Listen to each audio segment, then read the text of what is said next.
is that the European ports are not prepared to accept any oil. The only way out is Israel. The only people who are prepared to take that oil is Israel. There's a okay, but my question was about how prepared protesters are to keep up this constant pressure that they're facing from Gaddafi forces. The protesters seem to be well armed and they seem to be very determined, but can they withstand constant onslaughts from Gaddafi's forces? It looks like they can. Look at it the other way. Can the other side keep up? This is the question. The other side also falling apart. It's not really hitting very hard. It lost already the eastern towns. Now it's back on AlJazeera, because of the refinery is very, very important. So the pressure will go on and there will be more fighting. There is also the indication that the forces under Gaddafi control are now debilitating. They are losing stamina. They are losing force, and therefore there will be problems inside his own camp as this goes on. And the more cities that are won by the opposition, and Sirte is very important for them to win. And if they win it, there will be more power. They'll have more power with them. They'll go to Misrata. There will be more power. The more they take of the towns, the stronger they become in fighting and in equipment, in ammunition and so on. So, you know, this is all playing to their advantage. OK, thank you very much indeed for your analysis there. Asher Shamis speaking to us live from London. Now, Saudi Arabia has banned all demonstrations after a series of minor protests in the oil-producing eastern province. Mainly Shia protesters gathered in the towns of Qatif and Hofuf on Thursday and Friday. They've been demanding the release of all prisoners being held without trial, as well as better access to jobs. Meanwhile, rare video has been published online of the protests in Qatif. It appears to show heavily armed police confronting protesters chanting anti-government slogans. AlJazeera couldn't authenticate this video, but it's linked online to the 11th March Facebook campaign, which calls for a day of protests against the ruling Al Saud family. Oman's Sultan Qaboos has replaced 2 of his cabinet ministers after days of violent unrest. Protesters have been calling for more jobs and better political representation. Meanwhile, workers have been staging a sit-in at the main oil field in Hama to demand more investment from the state. Hundreds of protesters have rallied in the Algerian capital. Police were on standby as the crowd moved towards Martyrs Square in Algiers. Opposition parties called for the march. They say Abdelaziz Bouteflika's government has squandered the country's wealth. The government recently lifted a 19-year-old state of emergency and allowed opposition voices on television. Now, more than 3 weeks have passed since the Egyptian uprising that ousted Hosni Mubarak. The protests and the fallout go on. The former Interior Minister has pleaded not guilty to charges of money laundering and profiteering, but some claim that Habib El Adly is facing the wrong charges. Shreen Tedros in Cairo explains. First came the ousting, and now comes the justice. Habib El Adly, Egypt's former Interior Minister, mobbed by demonstrators shouting, "Execute him," as he was leaving court. El Adly is on trial for money laundering and profiteering.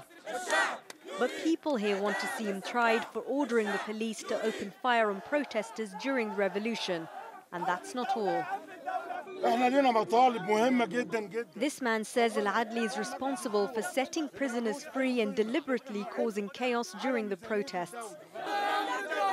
This woman tells us it's not just El Adly, but all corrupt Interior Ministry officials who have policed with an iron fist that should stand trial.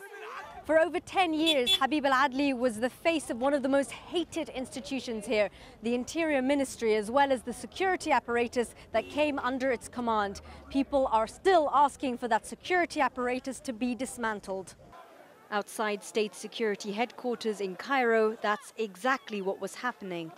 Protesters demanding police forces leave the streets and a complete restructure of the security services. They claim now officials are going on trial. Police officers are burning and shredding any documents which could incriminate them and their bosses in the future.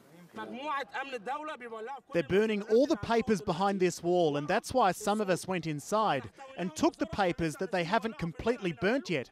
And we're showing this evidence to the army. Similar scenes were witnessed in the port city of Alexandria late Friday as police clashed with demonstrators outside a security building, injuring several people. Again, burnt identity cards were found by witnesses. As Egypt enters into a new era, people still want justice for the past. They see it as the only way to guarantee a different, better future. Shireen Tadros, AlJazeera, Cairo. Protesters in Cairo have now stormed the state security building there. Rania Anna was at one of the rallies in the Nasser city district. She told me what was happening. We're right in front of the state security building, and ever since 4 o'clock in this afternoon, hundreds have been gathering, and around, let me see, around 7 o'clock or 6:30, they became something like 2,500 people, and sorry, there is a lot of screaming and chanting, and then they managed to get inside from a side door of the state security. It's called the police, it's a police communication institute, and they got inside from there, and they searched the whole building. They opened the door for hundreds more. And they are trying to find documents, and then we found a small truck that has a lot of shredded documents that the guys kept. To Somalia now, where African Union peacekeepers and government troops are claiming some success against Al-Shabaab fighters. The joint forces say they've captured key positions in the north of the capital, Mogadishu. Commanders say they've also now in control of Beled Hawa on the Kenyan border. Dozens of fighters are reported to have been killed in hours of gun battles. But the African Union is also paying a heavy price. It's thought more than 50 peacekeepers have been killed in the past 2 weeks. Well, the peacekeeping force in Côte d'Ivoire is to be reinforced by 2,000 soldiers and 2 combat helicopters. They're being drafted in as a political standoff between rival presidential claimants Laurent Gbagbo and Alassane Ouattara shows no sign of being resolved. Some of the fiercest fighting happened in a suburb of Abidjan on Thursday, when at least 6 female demonstrators were killed. African leaders are trying hard to bring the rival leaders together. Mohamed Ado sent this update from Abidjan. The chairman of the African Union Commission, John Ping, is in the country to try and advance his organization's mediation efforts to try and break the political stalemate in Ivory Coast. He has already met incumbent President Laurent Gbagbo, and he's also set to meet Alassane Ouattara, who's been recognized by the United Nations as the man who won the elections that were held in this country in November. Though they have been going on for the past 3 months, the African Union mediation efforts in Ivory Coast have had no results. The African countries have also not been speaking with one voice, with South Africa, one of the countries that is considered the leadership of the African Union, saying that the elections that were held in Ivory Coast were inconclusive. And all this now is making people here in Ivory Coast, to a certain extent,